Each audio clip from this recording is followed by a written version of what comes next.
Bismillahirrahmanirrahim. Alhamdulillahi Rabbil Alamin. Wassalatu wassalamu ala sayyidina wa nabiyyina Muhammad wa ala alihi tayyibin at-tahirin wa sahbihi al-muntajabin wa ala al-jami' al-anbiya illahi wal mursalin. Me emrin e Allahut, të gjithë mëshirshmit, mëshirëplotit, falënderimet më të sinqerta janë për Allahun e madhruar. Paqja e bekimet e Allahut qofshin mbi profetin Muhammad, mbi familjen e tij të pastër, mbi shokët e tij të zgjedhur dhe mbi të gjithë të dërguarit e profetët e Allahut të madhruar. Të dashur vëllezër dhe motra, ju përshëndes me përshëndetjen e bukur islame. Assalamu alaikum wa rahmatullahi wa barakatuhu. Paqja, bekimet, mirësitë dhe mëshira e Allahut qofshin mbi ju. Në ajetin 13 të surës Hujurat, Allahu i lartësuar thot: Bismillahirrahmanirrahim. Ya ayuhan nas, inna khalaqnakum min dhakarin wa untha wa ja'alnakum shu'uban wa qabaila lita'arafu inna akramakum 'inda Allahi atqakum.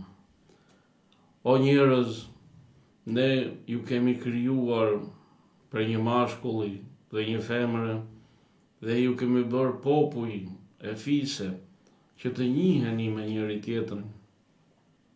Ma i nderuari të ju tek Allahu është ai që ka më shumë devotshmëri. Vërtet, Allahu është i dijshëm dhe i njohur për çdo gjë.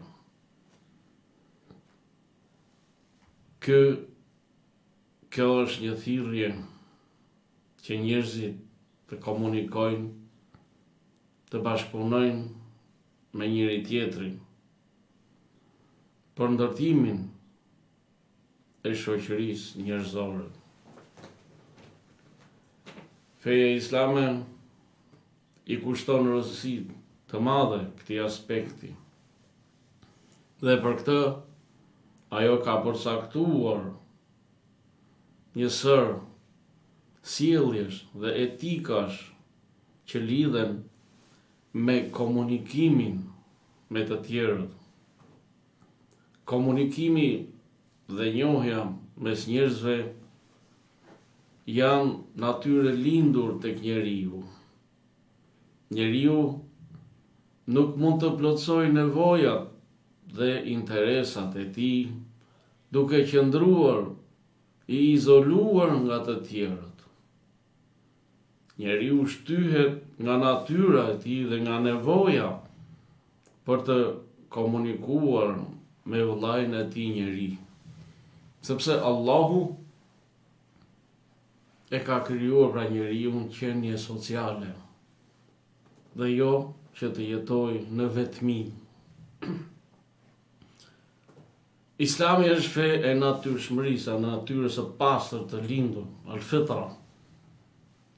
Islami e ka bërë komunikimin një detyrë për muslimanin. Allahu i plot fuqishëm na thot: dhe flisni me mirë me njerëzit. Në surën Bekare.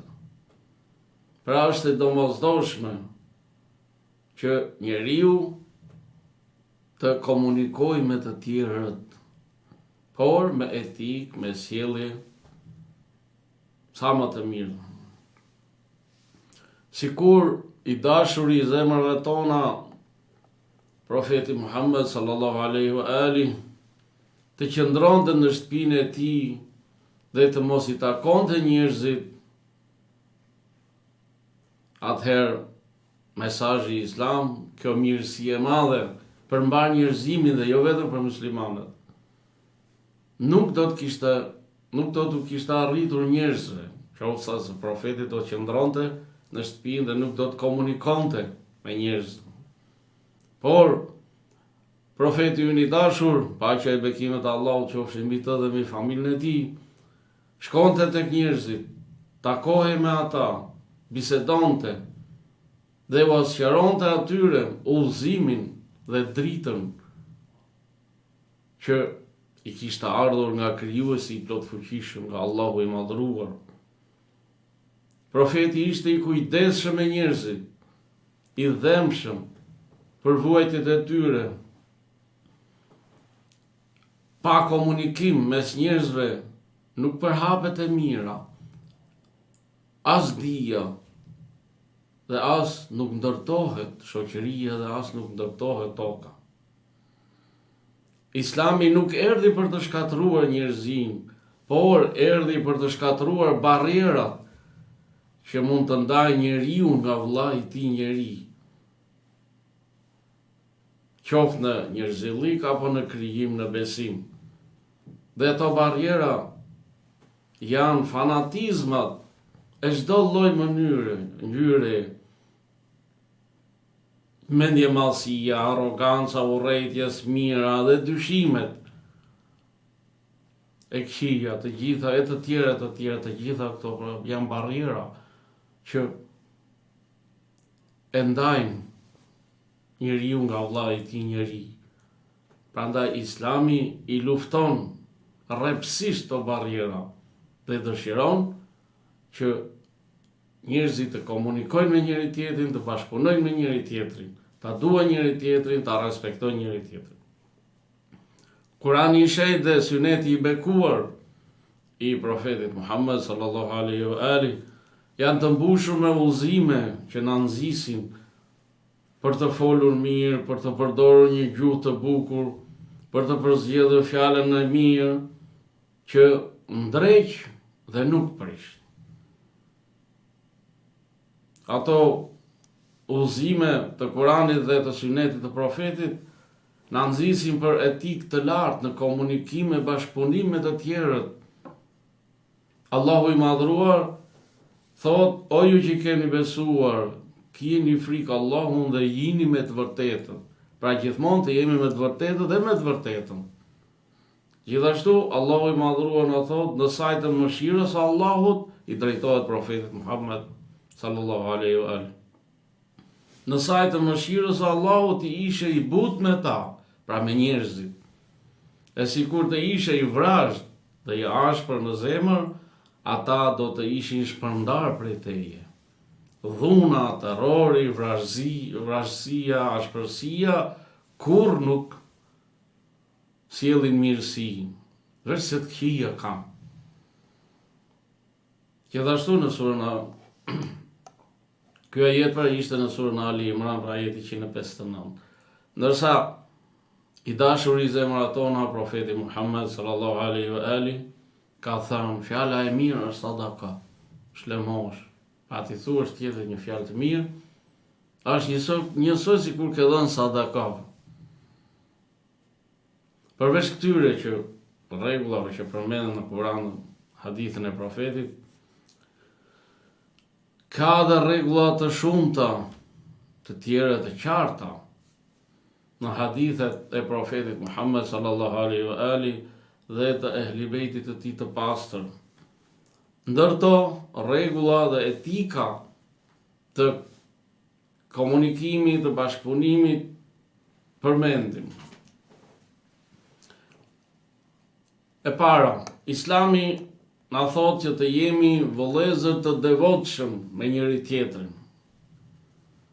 Është transmetuar nga Imam Sadiku, paqja qoftë mbi të, se ka thënë: bashkëpunoni, ndihmoni njëri tjetrin, tregoni dhe mshuri dhe bëhuni vëllezër të devotshëm, ashtu siç ju urdhëron Zoti juaj.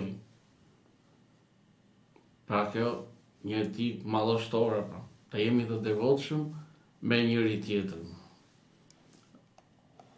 Rregulli i dytë, Islami na fton të kemi shoqërim të mirë me të tjerët.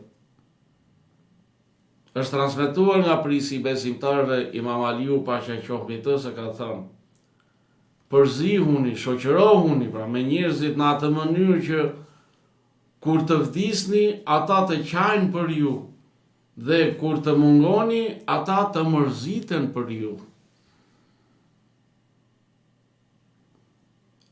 Rregulli i tretë, Islami na fton të jemi fytyrëqeshur. Është transmetuar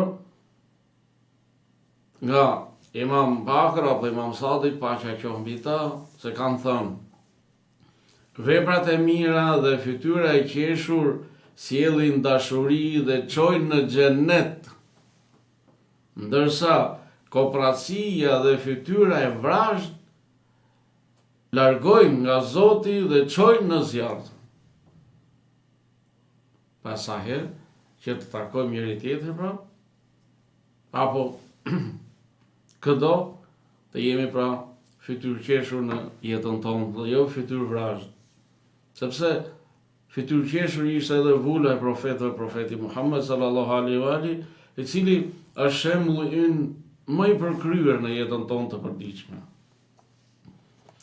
Etika e tretë, etika e komunikimit, pra sipas Islamit është shtrëngimi i duarve. Pra kur takohen me njëri tjetrin të shtrëngojmë duar. Është transmetuar nga i dërguari i Allahut, profeti Muhammed sallallahu alaihi wa ali, se ka thënë: kur ndonjëri prej jush takon vllajën e tij, le ta përshëndes dhe t'i jap dorën, sepse Allahu i nderoi me këtë edhe melekët. Prandaj edhe ju veproni siç veprojnë melekët. Rregulli 5, Islami na fton të jemi fjalë butë, pra të flasim me të tjerë me fjalë të buta, jo fjalë të ashpra.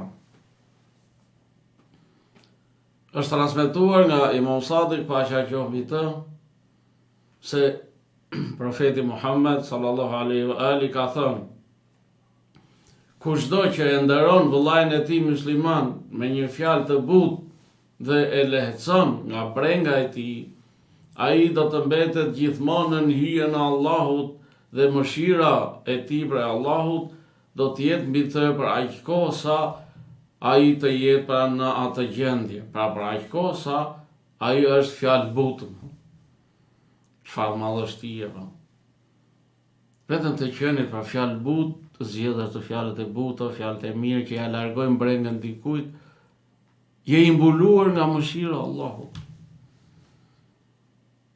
Inshallah qofshim të gjithë të mbuluar pra, nga mëshira e Allahut fuqiplot. Rregulli ose etika e 6, Islami na thot: vizitohuni dhe përqafohuni. Pra vizitoni njëri tjetrin dhe përqafojeni njëri tjetrin. Është transmetuar nga Imam Sadiq, paqja qoftë mbi të, se ka thënë: kur dy besimtar përqafohen, i mbulon mëshira. Nëse përqafohen me sinqeritet, pa ndonjë qëllim të tjetër përveç kënaqësisë së Allahut dhe jo për përfitime materiale në këtë dynja, atyre u thuhet: të dy ju jeni të falur, filloni nga e para. Çfarë madhështie, çfarë mirësie madhështore. Thjesht një përqafim. Allahu i fal pa gjunahet. Dhe na thot, filloni nga e para, hapni një fletë të re në jetën tuaj. Rregulli 7, Islami na fton për mbajtjen e lidhjeve me vëllezërit. Në testamentin e tij për Imam Hasanin, Imam Aliu paqja qoftë mbi të ka thënë: shtoje përpjekjen tënde për të lidhur me vëllain tënd kur ai i shkput lidhjet me ty. Rregulli 8, shkëmbimi i dhuratave. Është transmetuar nga Imam Sadiku paqja qoftë mbi të, se profeti Muhammed, paqja e bekimet e Allahut qofshin mbi të dhe me familjen e tij, ka thënë: shkëmbeni dhurata që të duheni mes vete, shkëmbeni dhurata sepse ato largojnë urrëtitjen. Pra çdo njeri sipas mundësisë që ka pra, me një dhuratë vogël që ka dërgoj për vllajt të tij besimtar. Rregulli 9, thuaj vëllait tënd irhamak Allah, Allahu të mëshiroft kur ai të shtin. Është transmetuar se një njeri ishte tek Imam Sadiku paqja qoftë mbi të, dhe kur ai të shtiu, pra Imam Sadiku të shtiu, ky personi thot: kur ne deshim t'i thoni irhamukumullah, Allahu të mëshiroft, pra imami tha: A nuk po thoni Yerhamakumullah? Allahu të mëshiroft? Vërtet, janë 4 të drejta që besimtari i ka ndaj vllajt të tij besimtar. Kur ai të shtin, ti thuhet Yerhamakallah, Allahu të mëshiroft. Kur ai të fton, ti përgjigjesh ftesës së tij. Kur ai sëmurët, ta vizitosh. Dhe kur të vdes, ta përcjellësh në varrim. Etika e 10 e komunikimit sipas Islamit është që ti tregohet vëllait tënd besimtar që ti e do atë. Është transmetuar se Imam Sadiku ka thënë, kur ta duash një njeri, tregoja këtë, sepse kjo e forcon dashurinë mes jush. Etika e 11, putheni vëllan besimtar në vendin e dritës. Është transmetuar përsëri nga Imam Sadiku se ka thënë, ju keni një dritë me të cilën njiheni në këtë botë. Kur ndonjëri nga ju e takon vëllain e tij, le ta puth atë në vendin e dritës, pra në ballin e tij. Ai është vendi i dritës besimtarit. Etika e 12, thirrë vëllan besimtar me emrin që ai e do më shumë. Pa me emrin që e pëlqen më shumë. Islami na ndalon rrepsisht përdorimin e nofka, të urryera, të këqija. Por Islami na thotë që thirrë vëllan tënd me emrin që ai e do më shumë. Është transmetuar nga profeti Muhammed sallallahu alaihi wa alihi se ka thënë, 3 gjëra e pastrojnë e forcojnë dashurinë e njeriut për vllain e tij musliman.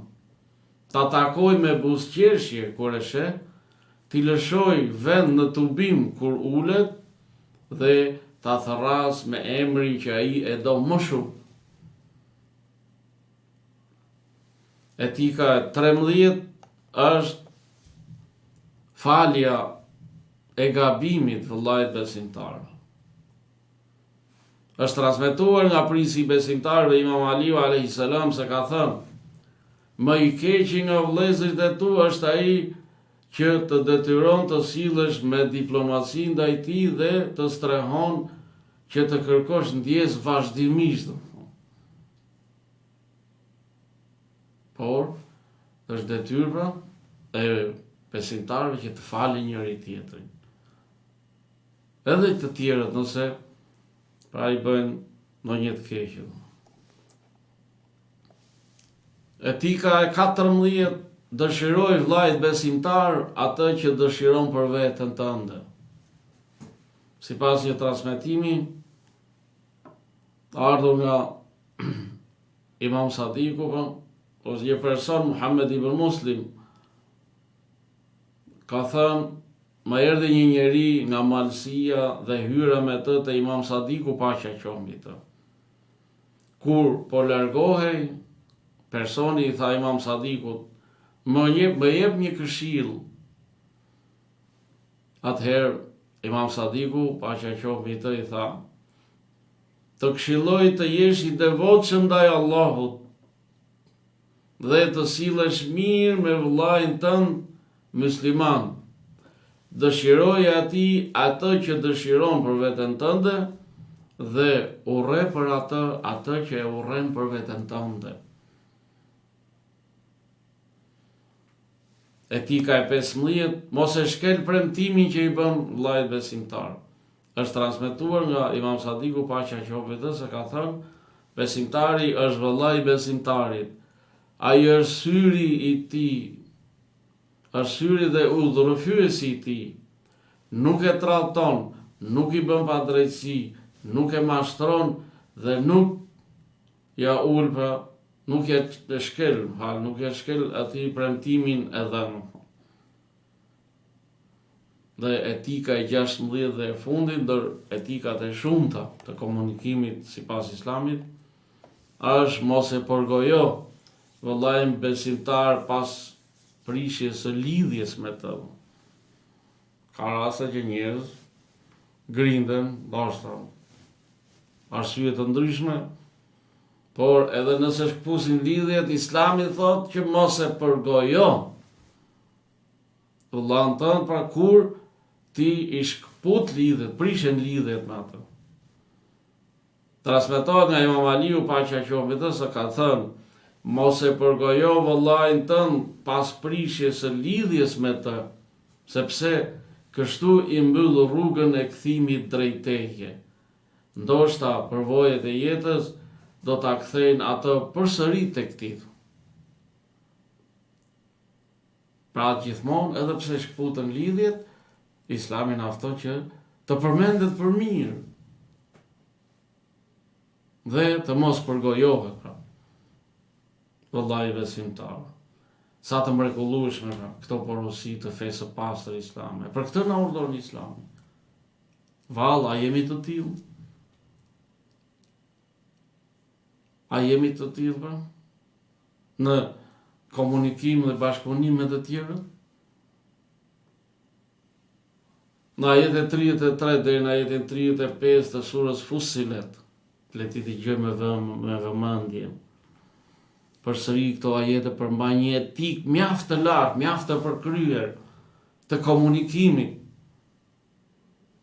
Allahu i madhruar në këto ajete thot: Bismillahirrahmanirrahim, wa man ahsanu qawlan mimman da'a ila Allahi wa amila salihan wa qala innani minal muslimin.